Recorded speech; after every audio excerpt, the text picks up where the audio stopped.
This is an ABC News special report.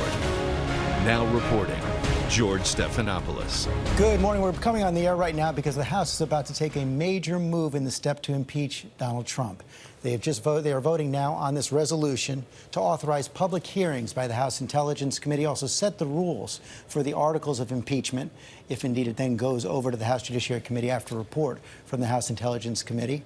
You see the votes right there, largely a party line vote right now, 196 Democrats for, 177 Republicans against. Only 2 Democrats have crossed party lines so far. That was and one independent who was a Republican, Justin Amash of Michigan, voting with the Democrats to authorize this resolution. They're coming up on the numbers needed right now to pass this resolution. A majority of the House will be 215 or 216 votes today, depending on the final counts of members in the chamber. I want to go to Mary Bruce, our senior congressional correspondent on the Hill, as we're waiting for this final vote to pass, as we see House Speaker Nancy Pelosi on the chair. Mary, this was not in doubt. This was a vote that House Speaker Nancy Pelosi resisted for some time before today, but now she's basically unified her caucus around this move to impeach President Trump. Hey, George, it is a remarkable turnaround for Democrats. For weeks, they resisted this move, but now the Speaker is confident that they do have the votes. We see they are inching closer to that right now. This is the most tangible step yet towards impeachment, and it will mark a new phase in this investigation.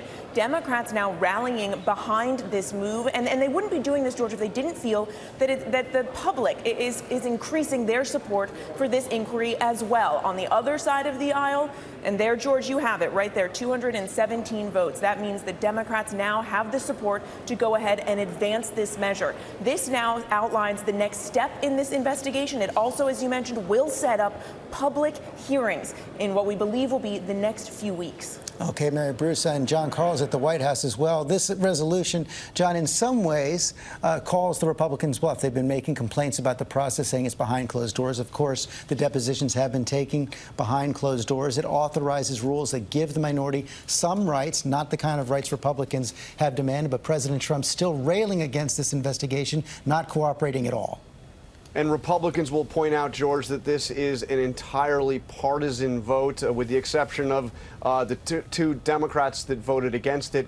Not a single Republican voting in favor of this. The objections, though, are procedural. They are not substantive. As you alluded to, the Republicans want things like subpoena power to be able to subpoena their own witnesses in this process. Right now, they can only do that if they have the approval of the Democrats. So there are Republican objections, and I would expect, George, that Republican members of Congress will be coming here to the White House once this vote is wrapped up to show their support for the president. The presidential actions at issue, that July 25th phone call with the Ukraine president, where the president pressured, according to Democrats, the Ukrainian president to investigate, do political investigations for the president, and was withholding aid and a White House meeting until those investigations were carried out. That's been the substance of some of the testimony so far in these depositions from government officials and former government officials to the Intelligence Committee. Public hearings is expected to be announced later today by the chairman of the House Intelligence Committee. Again, the House has now passed this resolution to authorize public hearings by the House Intelligence Committee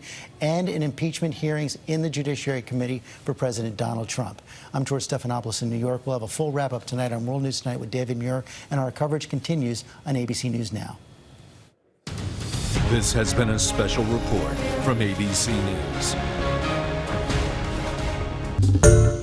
Hi, everyone. George Stephanopoulos here. Thanks for checking out the ABC News YouTube channel. If you'd like to get more videos, show highlights, and watch live event coverage, click on the right over here to subscribe to our channel. And don't forget to download the ABC News app for breaking news alerts. Thanks for watching.